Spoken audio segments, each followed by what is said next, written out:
Welcome back to part 2 of issues you may run into after lifting your 4runner. If you haven't watched part 1 yet, check that out as well.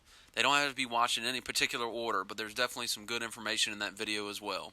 In that first video, we covered coilover installation tips, some issues with the upper control arms, and finally, some loose steering issues.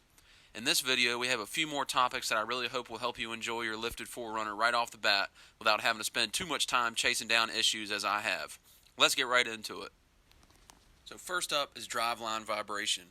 Once you got your new lift on, you're so excited to take it for a drive. You do an easy drive around the yard or maybe down the road and everything feels good.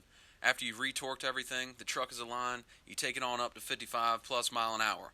Well crap, it's freaking vibrating like a covered wagon driving out to the Western Territory in the 1700s. What in the world? Could it be tire balance, a loose part? I will tell you that on all the Toyotas I have lifted, you get a solid vibration from 55 to 65 miles an hour in the steering wheel every time. Why? Well, most likely it's because the driveline has not been greased for good gracious knows how long, and now that you have further put everything into a bind or an extension, these points are now highlighted even more by vibration. So the first thing we want to do is grease all the grease points on the rear as well as the front drive shaft. So there are 8 grease points in total. There are countless discussions about which grease to use, and you can research that on your own, but in my experience, I find that using some good quality Molygraph lithium-based grease and it's good to go. A lot of times you'll read where people say you need to use one type of grease for part of the Zerk fittings and a different type of grease for the other part of the Zerk fittings, and this is true according to the service manual. So I don't want to say don't do that, but there's plenty of people who have run the same type of grease, whether it be one or the other, for hundreds of thousands of miles, and it's been fine. It's grease. Sometimes you gotta chill out. But anyways, all the points that you grease are like normal. You just grease the Zerk fitting until it starts to squeeze grease out of the other end of where you're pumping grease into. This is true except for the 2 Zerk fittings that grease the drive shaft slip joints. So each drive shaft, front and rear, has a slip joint. This shaft design allows the drive shaft to contract and expand with bumps and dips, as well as, you guessed it, after raising the vehicle. So you raise the vehicle up, well, the drive shaft is permanently going to be extended a little bit further than it was before to make that distance. Since we have added a few inches of lift to the rear, you'll most likely see a new shiny spot of metal on your drive shaft in that slip joint that you didn't see before. Like I said, this is because since the vehicle has been raised away from the rear end, the drive shaft has been forced to expand to meet this newly required static distance. So the design of these drive shafts calls for the slip joint areas to be filled with grease. So when we go to grease these 2 slip joints, we want to pump grease into this Zerk fitting, and this is very important. Pump grease into this Zerk fitting only until you see the drive shaft move a very small amount. You do not want to overfill this cavity with grease, as it will put undue pressure and binding on the joints.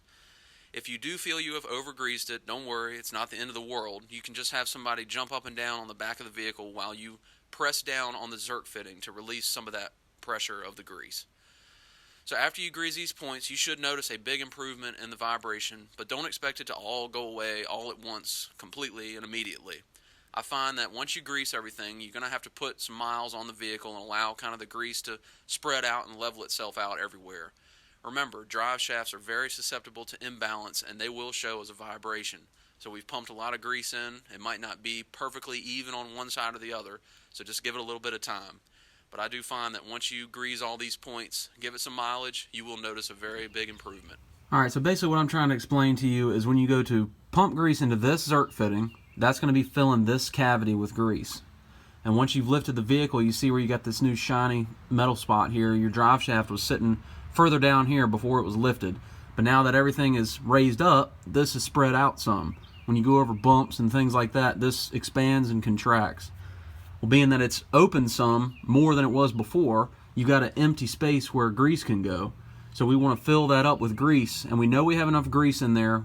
Pump, pump, pump. I mean, I'm talking, it's going to be different for everybody's vehicles, but on mine specifically, I probably pumped 42, 43 pumps in there until this just moved this way just the least little bit. I'm talking a little bit. As soon as you see the littlest movement, that's when you know you got it filled up enough. Don't put any more in there.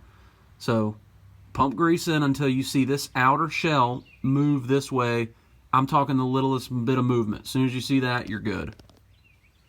And what I mean by saying if you put too much in there, say you keep pumping and this thing slides way up, we don't want to leave that full because then it can't contract like it needs to. So if you see on this Zerk fitting here, all right, you got that little centerpiece there. All right, you can press in on that centerpiece with this little pick type deal while somebody else jumps up and down on the back. So that's a way to mediate that if you happen to put too much in there. And the other thing you can do is you could just take the whole Zerk fitting out and push up and down on the back of the vehicle, and that would squeeze grease out of that hole there. But you really shouldn't need to do that, and you're kind of taking a chance on the Zerk fitting shearing off if you do that. So I would just try to press it on the center if you do too much. So when you go to pump grease into these Zerk fittings, you got them all over the place just like it's shown in that diagram. All right, so say you're going to pump grease into this Zerk fitting here. I know it's focusing on my hand, but you're just going to listen when you're pumping in there, and you'll kind of hear it squeeze out. It'll come out of these U-joints. So you've got different ones in different spots. Alright, so that does it for part 2 of issues you may run into after lifting your 3rd Gen 4runner. I was originally going to have 2 more topics on this video, but I feel this one is probably already wordy and lengthy enough. So if you made it this far, I do appreciate you checking it out, and of course I hope it helps you out. That just means there's going to be a part 3. So thanks again for checking it out. Please subscribe for notifications on the next videos that I have coming up, and hope you guys enjoy. Thanks a lot.